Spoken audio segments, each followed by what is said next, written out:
So I'm officially over the hump, I guess you could say. I'm just going to take this box here. See something to rest my stuff on.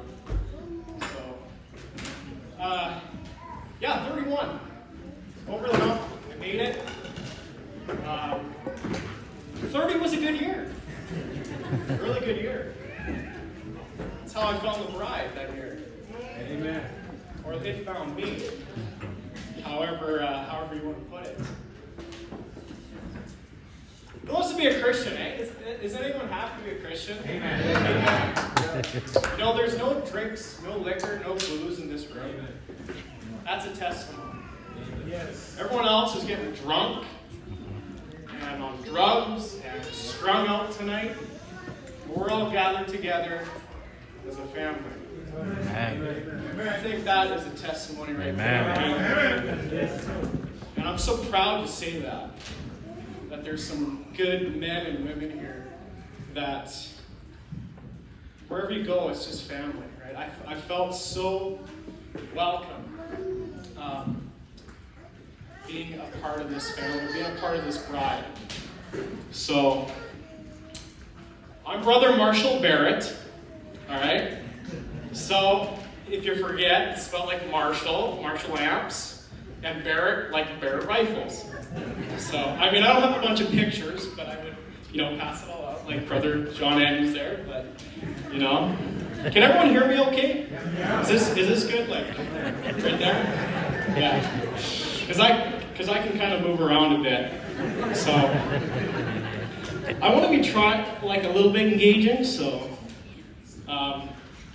it's hard to so I was asked to share my testimony in 10 minutes, and it's hard to share a life in 10 minutes, because it wasn't like I just had a revelation and boom, here, I'm born, now I'm a Christian. God did a work on me my whole life. And, the seed was always in me. And I didn't know. And there was that voice and someone watching me the whole time. And I actually want to share a few scriptures too, if that's okay. I'm sure it is, because this is the bride. So I got 3 scriptures. I don't have a bullet point or anything, but So Proverbs, is everyone familiar with Proverbs? So, great book for young men and women if you want direction in your life. And I'm going to share this scripture, Proverbs 22, the first one.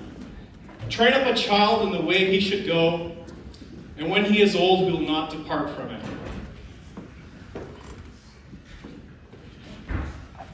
And I wish I had that when I was young. I look at these young people, and it makes me want to cry how you stand on your parents' shoulders, how you stand on this ministry, the bride. There's 3 to 4 generations of Christians in this building. And so, I guess I'm the first generation of my family. I'm the only Christian in my family. I believe my dad may have had a Catholic background because he had a Bible. And if the seed kind of worked its way through it, maybe worked it through my dad, but I was never brought up in a Christian home. There was a Bible in the house, and no one read it to me. It was just sitting there collecting dust. But as a young man, it was this big Bible with Jesus' face on it. I didn't even know who Jesus was. But I would look through the Bible. Look through it, look at the pictures, and why did I do that? I don't know. I just did. Or my grandma would have a little nativity scene, and I'd be playing with it. Why? I don't know. Or grandma would have some Christian Elvis gospel music.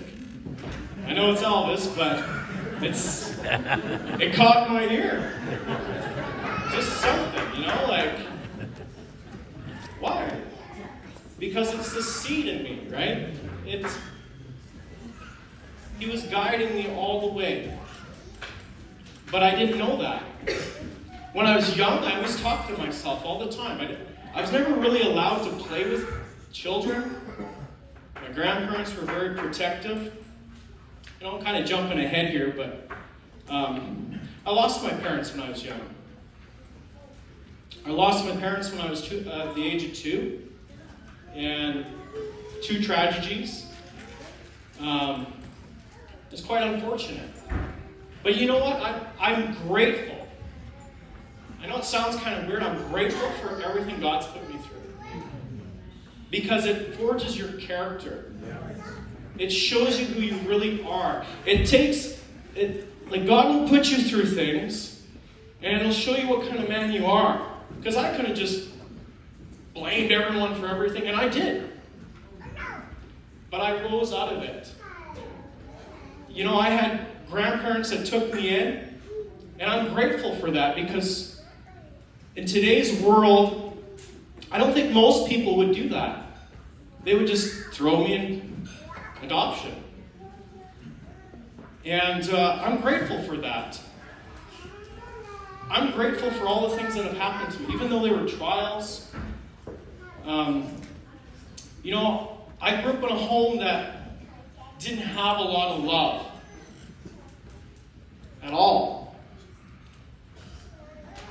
I grew up in a home where I didn't really have a father, a relationship with my grandfather. My brother, it seemed like my grandfather liked my brother more. You know the story of Cain and Abel? I kind of felt like a Cain. Right? And I don't know why my grandfather, I don't want to blame my grandfather. I love my grandfather. And I have the privilege now to build a relationship with him. And that is growing. But when I was younger, I was terrified of my grandfather. Because he would discipline me a little hard. And you know what? I'm actually grateful I was disciplined. Because people are not disciplined now. Even though it was hard, and he hit me pretty hard I won't go into that. But I never had a relationship with him. I never had a father just to guide me and direct me and say, son, I'm proud of you. Son, let me help you with that. Let's go skating. Let's, be grateful. If you have a dad in this room, be grateful for that. If you have a mom that maybe calls you too much, be grateful that she actually cares about you. Because I didn't have a grandfather that would teach me how to change oil. I didn't have a grandfather that took me hunting. He did all that stuff with my brother, but he didn't do it with me. And I don't know why. Am I going to blame and, be mad about that? No, I've moved on because I have found my true father. And I wanted to mention that later, but that was a revelation for me. To know that I have a father. Amen. Because I was pursuing relationships as a young man. I'd look at my uncle, and he would just yell at me and, just say things to me and push me away, right? Or, if you don't have Brother Brown talks about leadership, if you don't have the proper leadership, you will just find anything to go to. I was in every clique, every group, looking for someone to follow. And it brought me in some bad cliques. It brought me in some bad groups. But I survived. I made it through, right? But it brought me to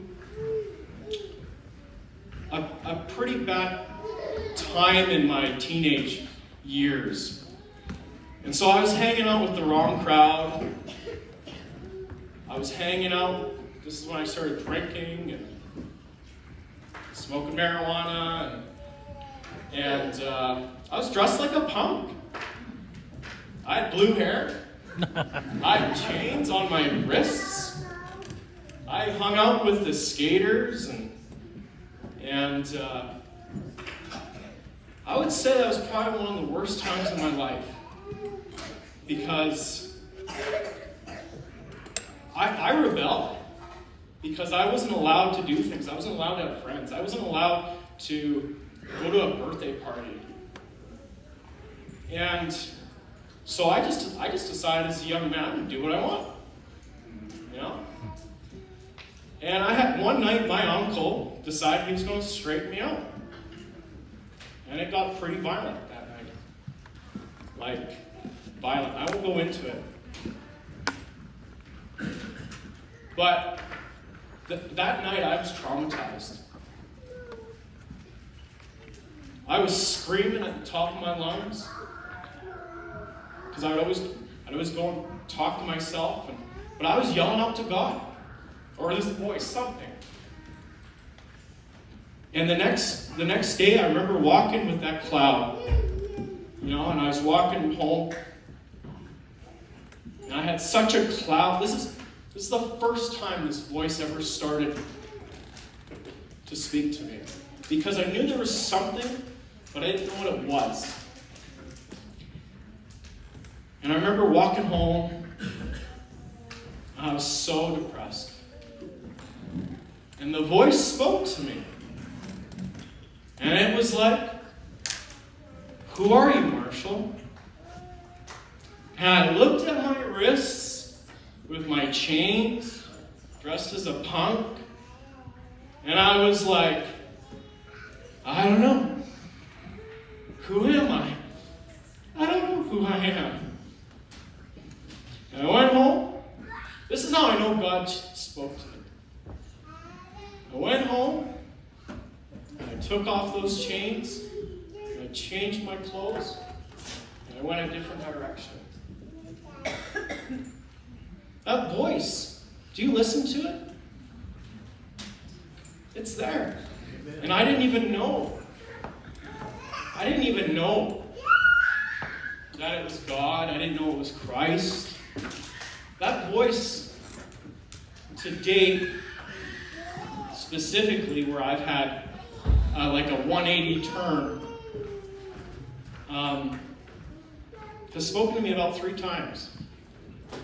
And the second time, I don't have time to go into it, but I almost died. He spoke to me in a lake. And he said I was going to make it to the other side, and I did.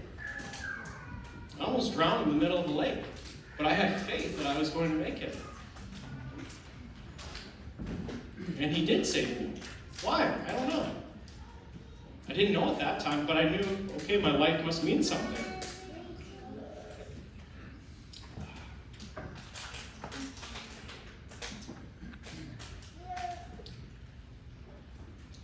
So yeah, as a young teenager, I struggled with a lot of things. I had really no direction, no one to lead me. I didn't have a church. I didn't have a father. And I got to a point where I kind of developed this lone wolf mentality. And I was like, if no one's going to help me, I'm just going to figure it out myself. Screw everyone. And it wasn't like, screw everyone. You just developed this bitter attitude. I didn't even know I was bitter. I thought God hated me. This thing hated me. This voice, this whatever you call it. Because there's people out there, they think the same thing as I do. They know there's a God, but they don't know what it is. And they think that God hates them. I thought God hated me. I thought he was punishing me. Or he gave me a bad hand. And I'd look around and look at people and be like, why do they have it so good? Why do they got it figured out? Now I know most of it's a lie, because it's debt, or they just look good. Not really that great, but I don't want to judge, but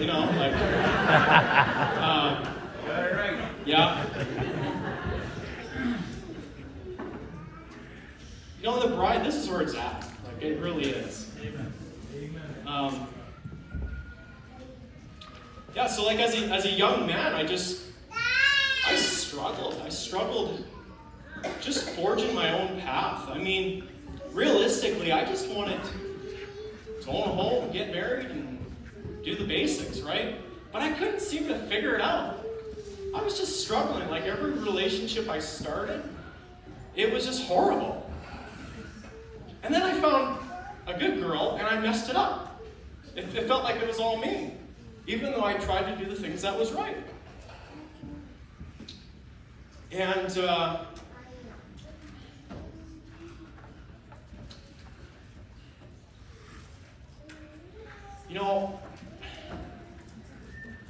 my life really started to take a turn one day when I was struggling in a relationship.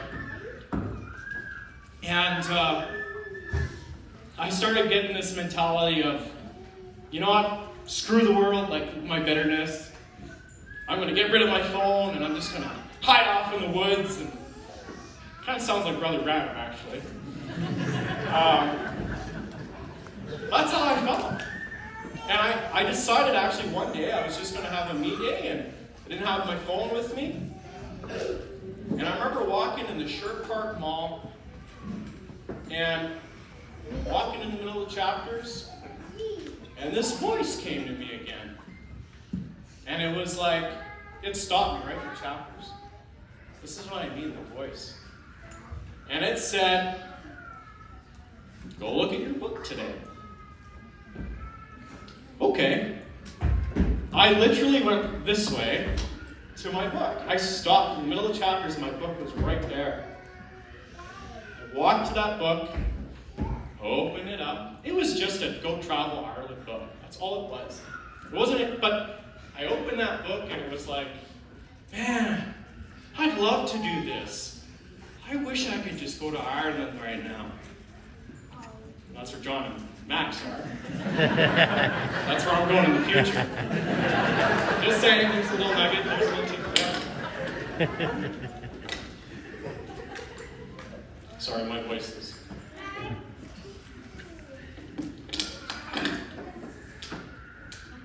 But anyways, I met a guy. His name was Jerry Kitzer right there. And it's amazing how the Lord will put you in places for a reason. And that man was actually affiliated with the animal business worldwide. I know some people have a negative connotation about that business, but there's a lot of people that have found Christ in that business. And I was one of them. So I remember, this was the start. I remember going to one of these major functions. They called them majors, where we got together. And I seen a man named John Maxwell. And I didn't know what he had, but he had something I wanted. Because it was a man, an older man, who was sitting on a bar stool, who was full of wisdom and full of light. Like a great-grandfather I never had. Who would sit down and tell me things and direct me in life. It's like, he has something I want. And I heard this quote from Ron Pereira, founder of Worldwide. He said, because he is keen on bringing sinners to salvation. He said, when someone has been so surrounded by darkness, when they see a glimmer of light, you're like a bug that goes to that bug zapper. I had to, whatever he had, I had to get it. And so, here I am, in a relationship, and my whole goal of that whole business was I just wanted to make $1,000 to do something extra on the side. You know, I was looking into real estate and all that, but I got in this business, and I just wanted to have a free wife at home. I just wanted to be a dad. Because I never had a dad. I didn't know what it was like to have love in a home. So I wanted to have love in a home. That's what I wanted. And so when I was unsuccessful as a man, and I'd look at other people, when I got in that business, I was wearing steel-toe boots, ripped jeans, drinking beer, and I was nobody. That business made me a man. It forged me. It taught me to read and how to wear a suit and how to talk to people and how to be confident. Because I didn't have that as a young man, someone to teach me those things. The Lord restructured my mind. I couldn't read. I'd read a page and I'd fall asleep. Now I love reading. I love the Word. Yeah. So anyways, I'm still not saved. But I'm in this business and I'm failing. And I'm struggling. And I remember coming in, it was Free Enterprise Days. I believe it was October 19th of 2014. Has anyone heard of the book called Pilgrim's Journey? Yeah. That pilgrim was me. Sister Terry, oh, you're great. Give me these books.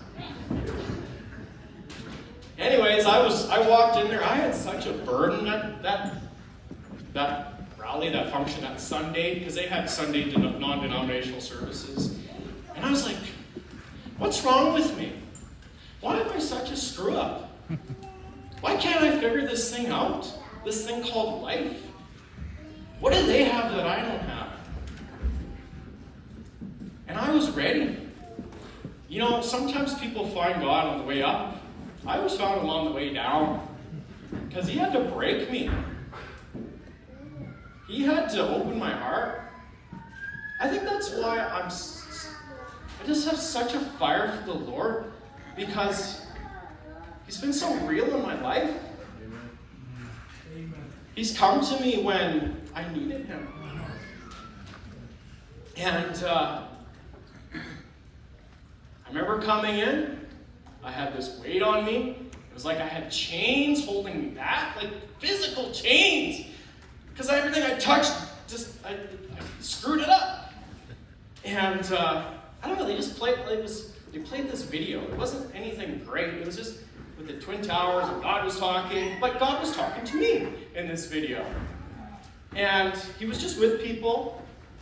And then the towers are burning and whatever. But is God talking to everyone in this scenario? And then he spoke to me. He was like, Marshall, I love you. Let it go. Just let it all go. And I was like, he loves me. He loves me. I get it. I get it. And I'm telling you, it was like something clicked in here. Click. It's like he pulled some poison out of me, gave me a new spirit, and I could see. I got it. I got it. I got it. And I went up to the front stage and I bawled like a baby. But God loved me. That was the number one greatest. That was my first revelation that God actually loved me. Me.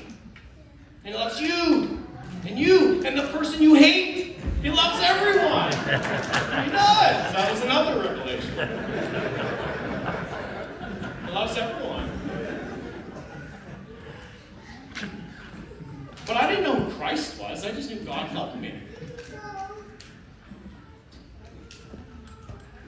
So I went on this journey now.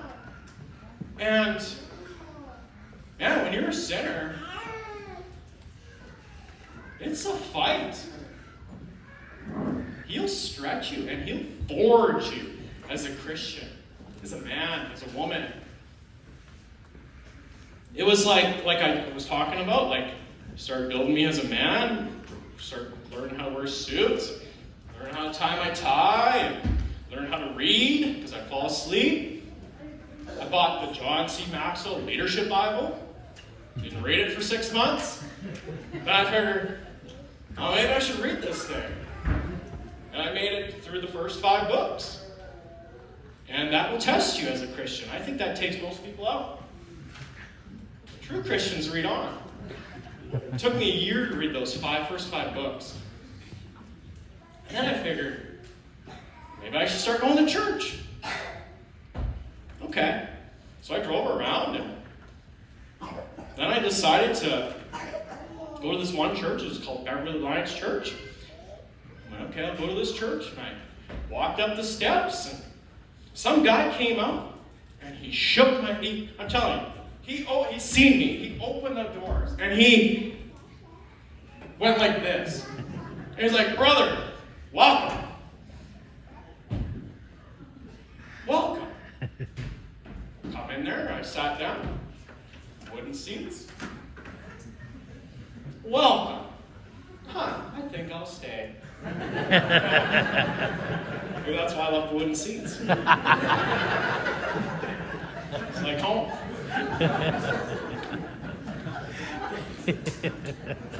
But anyways, I grew in that church. There was a great pastor of that church. His name was Greg Baker. But I needed to grow as a leader. I needed to grow as a man. I could sense that church was dying. And I had people, like mentors, reach out to me, and they invited me to this Gateway Alliance church. It's a lot different than what we have going on. I mean, it's a lot more worldly, but God will work on you wherever you're at. Whether it's in a business, whether it's in a small group, whether it's in a denomination, He will work on you.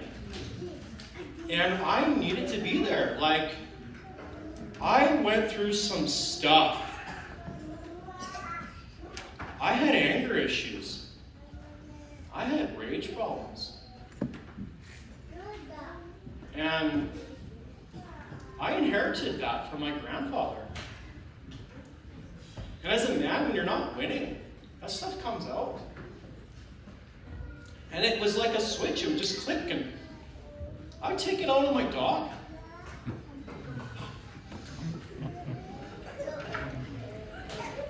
Sometimes the Lord gives you something to test your character and to forge you. If you have a hard child, it's to test you and forge you, to see who you really are.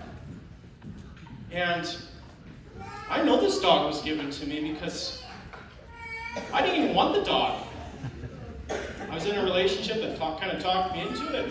Okay, we'll go look at this dog. I'm a farmer boy, so I knew you don't have a dog in the town. And I go look at this dog, and there was all the puppies there. No one took one. And my dog, I went to the black one. And if there was a female and it was quiet, I don't know about her. Little Guru, he came out, and he sat right by my feet. And I looked at him, and I was like, I guess that's my dog.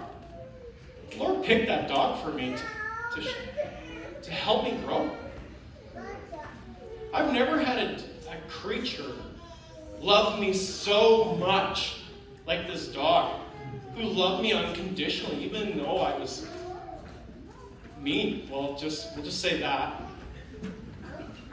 But this dog was tough. It was strong. It was loyal. And there was times, like this, my dog's a crier. Right? Dad, I know that's not you. And there's one time, I got angry with him, and, I did I'm sorry, buddy, I didn't mean to do it. And he's just licking my face, Dad, I know it's okay.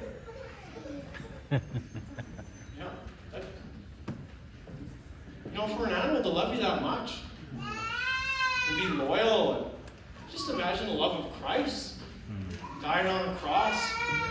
And there was one day, I got angry. The dog did something, jumped the fence, and got really angry at him.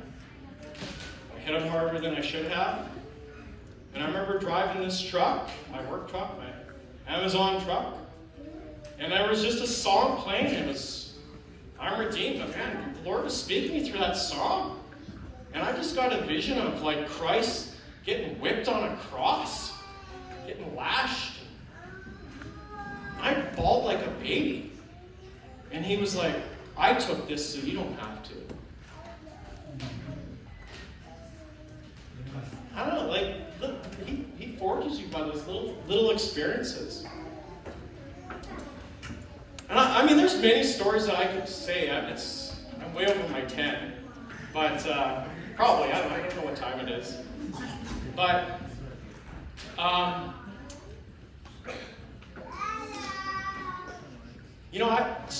I guess I'll kind of jump into how the bride found me, or the Lord directed me here. Because at this point I was growing more as a man, and I wasn't struggling with depression and suicide, and all these things, and that in the denominations, that's what I had to work on. Like, I was an usher in this Alliance church, and when I started there, I would come to the front and I'd sit down. Service would be done, and I'd leave because I didn't want to talk to anyone. I was going through so much junk. There was days I had to drag myself out of bed just to go to church. I slept all weekend.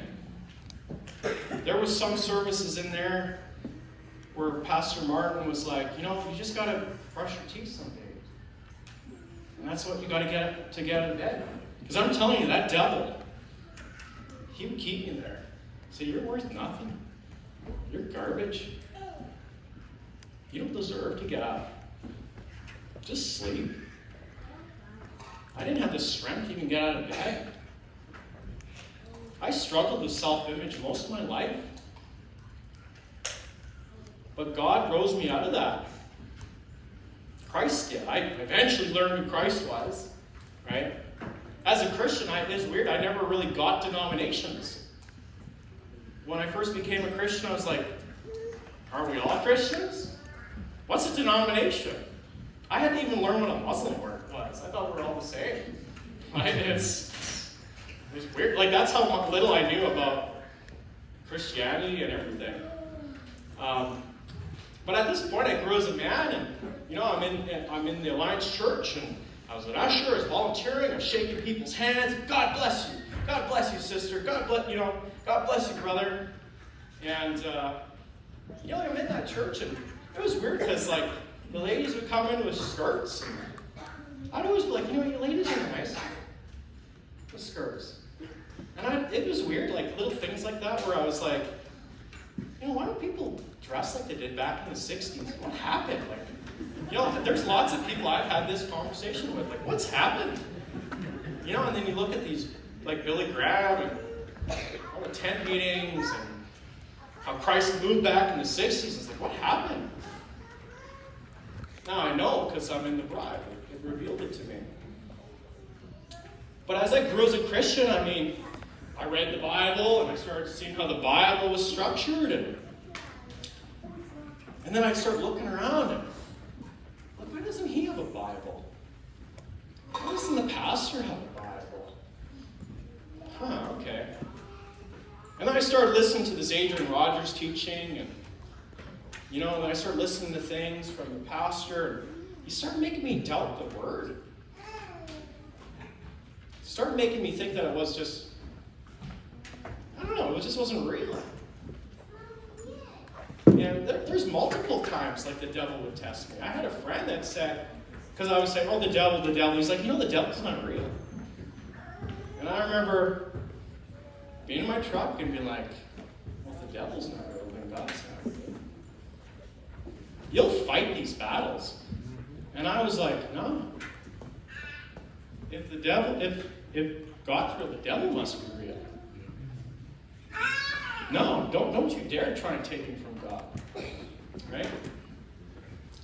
But anyways, I was looking for a church. I was thinking Baptist teaching. Right? In my opinion, if you don't believe the first word out of this Bible, when do you start believing? The second chapter, second book. Maybe you don't even believe Genesis because the devil hates that. Right?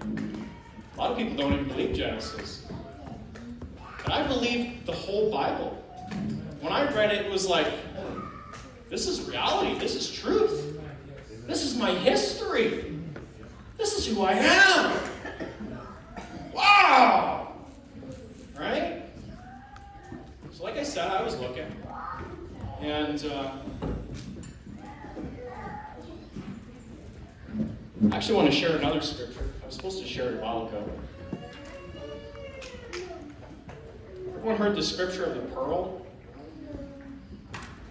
I believe it's Matthew. Right, Matthew? Pearl of great price. This explains my salvation. Again, the kingdom of heaven is unto a treasure hid in the field, the which when a man hath found, he hideth, and for joy thereof goeth and selleth all that he had, and buyeth that field. Again, the kingdom of heaven is unto like a merchantman seeking pearls, who when he had found one pearl of great price, went out and sold all he had and bought it. I was sold out when I got saved. But anyways, so I was looking, and then eventually I was sitting in the Tim Hortons with, I guess this is where it gets good. I was sitting in the Tim Hortons, building my business. I was going this way. This is what I was going to do. Read my Bible because I'm catching up on my reading, due to my reading habit, right? And all of a sudden this couple sits over across, and a woman comes over, and her name is Mary. And she started asking me, so is that the King James you're reading? I'm like, yes, it is, actually. And I'm reading Isaiah. I don't really understand it, but I'm reading it. Oh, really? Well, maybe you should come. Are you doing anything right now? No, I don't have any plans. Well, we have church tonight. Maybe you should come. That's all it was. And I was like, oh, well, what's the name of the church? End Time Message Tabernacle. And I was like, oh, that sounds negative. That's what I said. And I'm like, okay. So they, did their stuff. I finished my reading.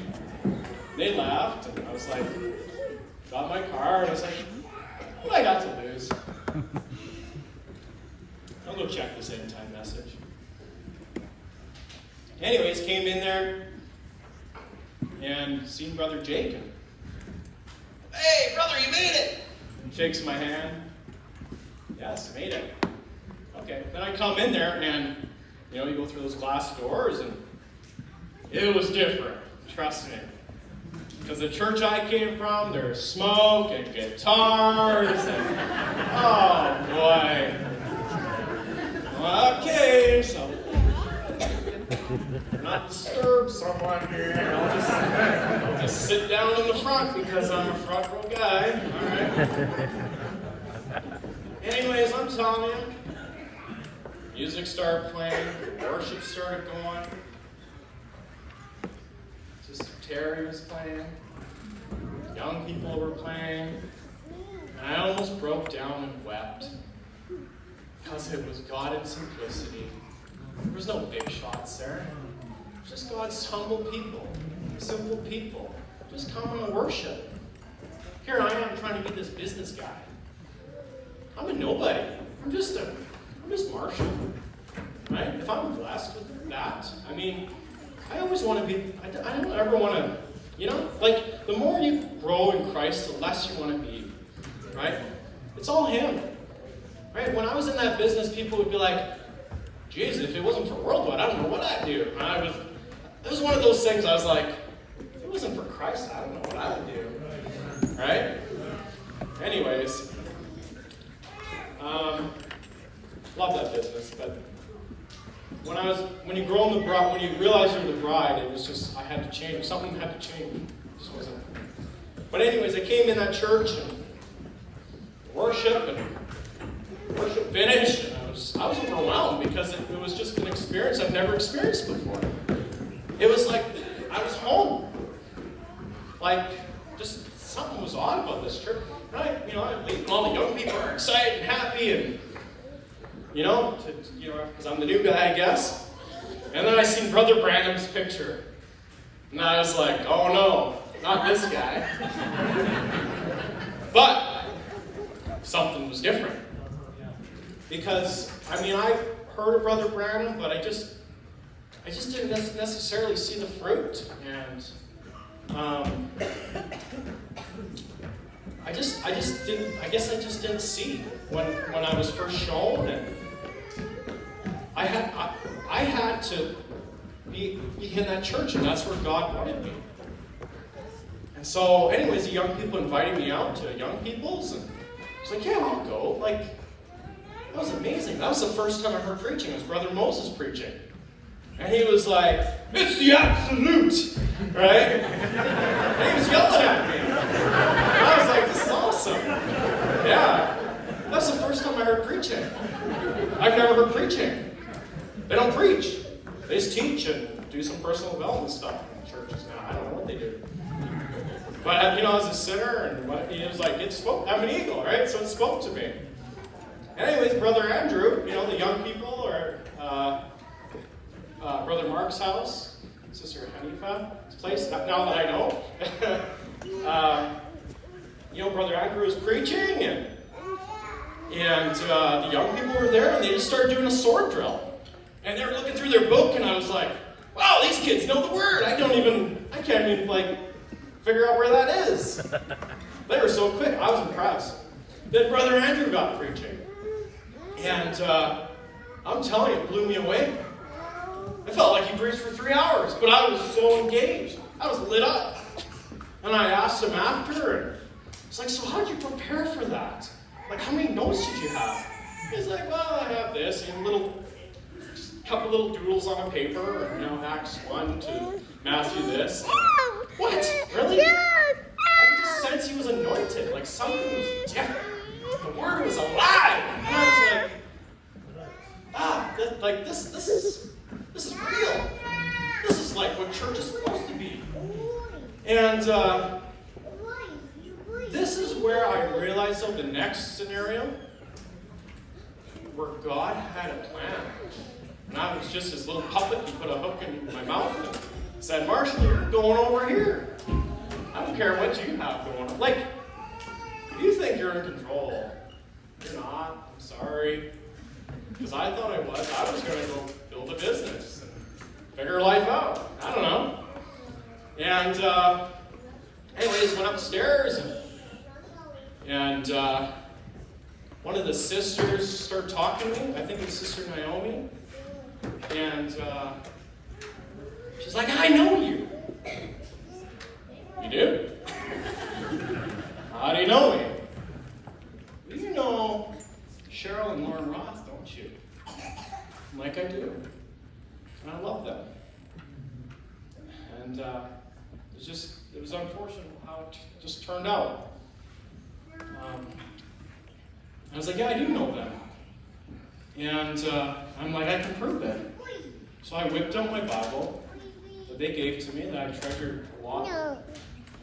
I'm like, I put their names in it. And, yeah. Oh, really?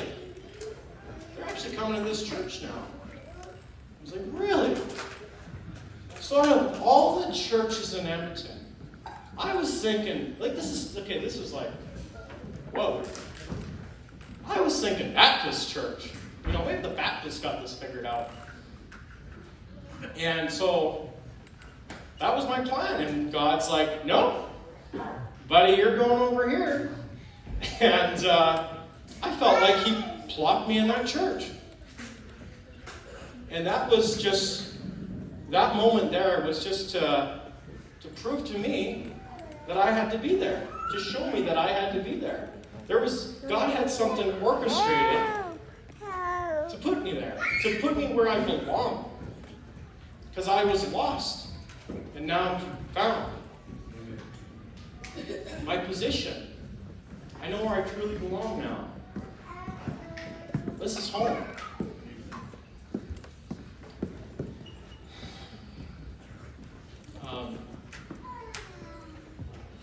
When I was a child, I spake as a child. I understood as a child. I thought as a child.